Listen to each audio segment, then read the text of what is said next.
She seems so Anytime. funny and She's fabulous, and her memoir is freaking, worth reading just for writing inspo. this is the best story ever. Okay. America's young women are running out of oxygen. What else could explain why so many of them sound like this? Thanks for listening to Beep, I Wish I Knew in My 20s, the podcast hosted by a former high school dropout turned network TV correspondent who had no mentors, no big sister, no nothing. So I kind of is the operative word here, got my life together. Now I want to pour into you to help you not just survive, but thrive in your 20s. And that, my friends, brings us to today's guest, Jenny Blake, a podcaster and the author of three award-winning books, including Pivot and Free Time, each with the podcast 1 million downloads. No, I am not at all intimidated by that. And the reason why I had to reach out to Jenny is because of your first book, even. And it was a best-selling book on being a 20-something, how to be a good 20-something, a 20-something that can create their life. And all of your advice is actionable. So I'm going to shut up now and say, hey, to Jenny. Hi, Debra. Thank you for having me. I'm so honored to be here.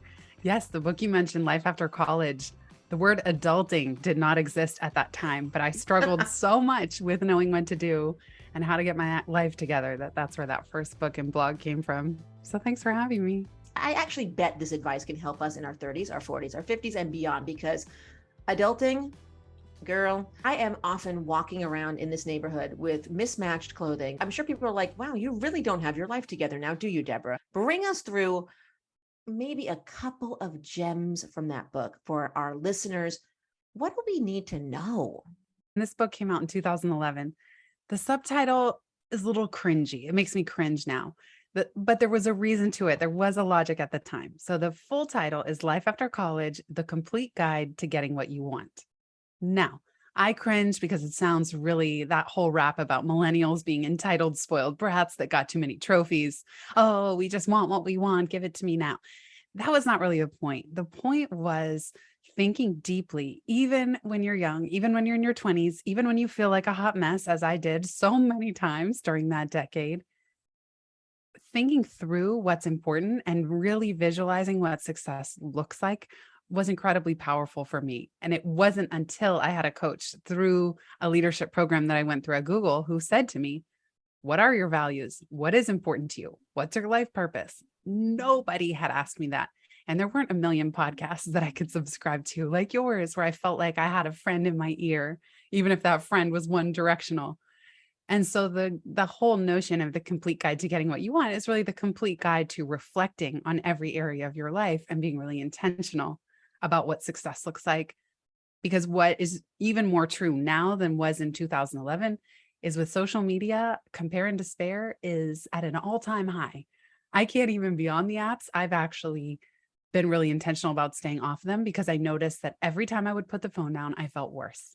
And I could either go to therapy for 10 years to figure out my insecurity issues, or I could just not make myself suffer every day by looking and infinite scrolling through the scroll. So I think it's even more important now to really understand, when are you happiest? What is fulfilling to you? What's exciting to you? What resonates with your soul path, your soul journey that isn't just about acquiring stuff or looking ever more beautiful into infinity. Like just for me personally, I can't really keep up with that. It is a curse and a blessing, social media, because I've met so many wonderful people through social media, but I believe it makes me a little bit like, ooh, I wish I had that life. I wish I went on that vacation. Man, I wish I had that outfit. Wish I could afford that. But also, what we do is we then go, oh, well, I should be here by this point in my life. I should have this. And you know what? Every one of us has something, but there's always a place that we don't have enough. So how do you lead people through kind of figuring out what they want? What questions should they ask themselves? Well, I think it's helpful to partly reverse engineer as well. When have you been happiest? What are some of your peak experiences? A lot of coaches will ask that. What was a memory that stands out in your mind where you felt so delighted or joyful or fully present or proudest? Looking back on your life, when were you proudest? What qualities were present? in that experience. And sometimes if you feel like you're in the midst, you're mid pivot, you're in a fog, you can't see what's ahead of you. My friend Penny and I call it sometimes a goo state, where you're in so much transition that there's no clarity at all. You don't even feel like you are connected to a vision and it's just a matter of time. You just actually are throwing everything up into the air and saying everything's up for grabs. And I do think the last few years had all of us pause and reconsider and recalibrate and reflect and reimagine what's possible for ourselves and our lives and how to be intentional. What do we want to create? So that's one thing I would say is reverse engineering, even looking at when you were a kid. What did you enjoy doing? It's interesting to see those through lines. And in fact, I'm very inspired by you, Debra, because one of the games I would play was set up a little video camera and pretend to be a news anchor. So I would write a little script about the news and then I would recite the news. And this was just one of the games I played as a kid, but I never saw that through as a full-on career. You did though, which is pretty cool. I did, but thank you. And I did see it through, but it wasn't a straight line. And that's another thing for all y'all out there. It's not always a straight line.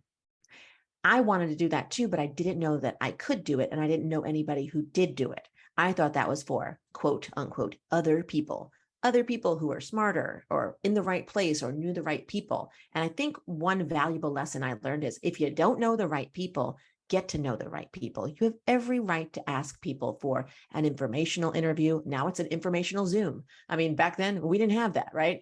I would call up people in New York, and I was from New York, but I would call up people and say, can I maybe meet with you and have coffee with you? And shockingly, some did. And I'm sure other people were like, who is this woman? But now you can meet with anybody. And you know what? People like to help other people. So that's one tip that I have.